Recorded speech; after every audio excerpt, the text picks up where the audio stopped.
Le Proche-Orient d'abord et ce déluge de feu qui continue de s'abattre sur la bande de Gaza. Une école transformée en refuge a été bombardée hier par l'armée israélienne à Gazaville dans le nord de l'enclave. Au moins 12 personnes ont été tuées. On retrouve tout de suite en direct de Deir el-Balah à Gaza notre confrère, le journaliste Rami Abou Jamous. Bonjour à vous Rami, merci d'être avec nous. On a vu à Bon, plusieurs reprises tout au long de cette année de guerre des écoles transformées en refuge bombardées par l'armée israélienne.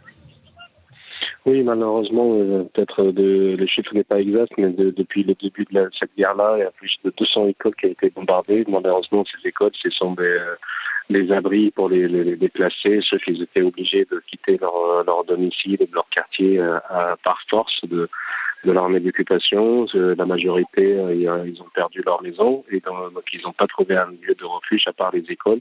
Et ils considèrent que les écoles des Nations Unies, c'est un endroit où on peut dire sûr, mais malheureusement, c'est pas du tout le cas. Et là, la dernière, c'était hier. Plus de 10 victimes et beaucoup de blessés. Malheureusement, les bombardements qui sont au nord, les victimes augmentent parce que l'état des hôpitaux est malheureusement catastrophique. Il n'y a pas de matériel nécessaire, il n'y a pas de cadre médical nécessaire et donc les soins ils sont vraiment critères et c'est pour ça que le nombre de victimes augmente malheureusement. Rami, je voudrais aussi vous faire réagir à ce tout dernier chiffre rendu public par les Nations Unies. 70% du nombre de victimes dans cette guerre à Gaza, ce sont des femmes et des enfants.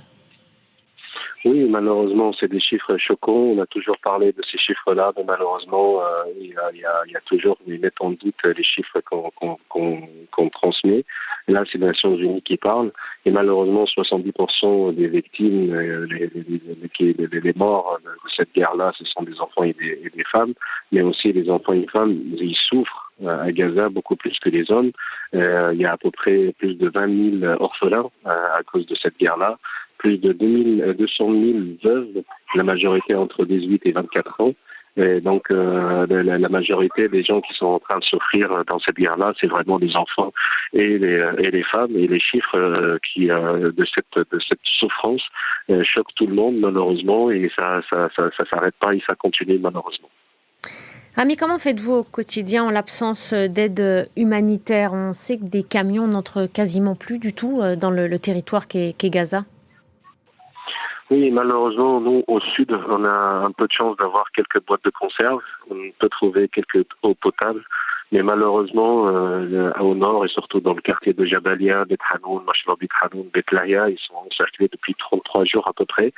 Et là, les gens, ils ne trouvent même pas de l'eau à boire, et même pas de boîte de conserve, rien du tout. Et c'est pour ça que là, si on voit des gens qui sont en train de partir de ces quartiers-là et vers la ville de Gaza, c'est parce qu'ils ne veulent pas mourir de faim et de soif, parce qu'ils n'ont plus rien à manger. Les réserves qu'ils avaient quand ils étaient encerclés et bombardés est partie, parce que la majorité des familles gazaouis en général, c'est des familles nombreuses. Donc, de donner un peu de l'eau ou de la nourriture à des amis, à sa famille, c'est pas à la portée malheureusement. Moi, je connais un ami, malheureusement, ils font un verre d'eau par personne, ils sont 7. Et là, ils ont perdu l'eau potable. Ils utilisent l'eau de la cuisine ou bien l'eau qui n'est pas du tout potable, qui est salée et sale. Et ils essayent de bouillir un peu cette eau-là pour trouver un peu de l'eau. Au niveau de la nourriture, ils nous disent qu'il ne reste plus rien, quelques pains secs et quelques farines pour faire du pain. À part ça, on mange rien et on boit rien du tout. Et l'hiver approche, on sait que les tentes érigées à la hâte pour servir d'abri se sont aussi usées au fur et à mesure du temps. D'un mot, comment est-ce que vous vous préparez à faire face à ces températures qui vont se rafraîchir? Ouais, oui, malheureusement, les conditions de vie, c'est des conditions de vie terribles. Mais là, justement, parce que la majorité des déplacés, ils sont dans le quartier, bien dans la zone de Mawassi. La zone de Mawassi, c'est une zone côtière, juste en face de la mer.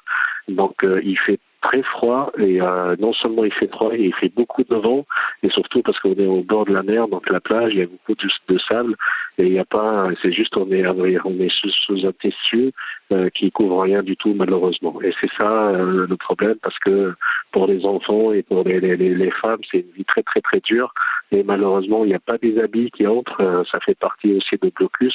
On trouve pas des habits. Moi personnellement pour mon fils Walid, j'essaie de lui trouver quelque chose. On a trouvé un système D ici avec les couvertures. Il y avait un couturier qui a utilisé les couvertures pour faire quelques pulls et je lui ai acheté quelques pulls parce que malheureusement, on peut pas subir ce froid-là, et surtout là, on se rapproche de plus en plus vers l'hiver, et les températures, ça baisse de plus en plus.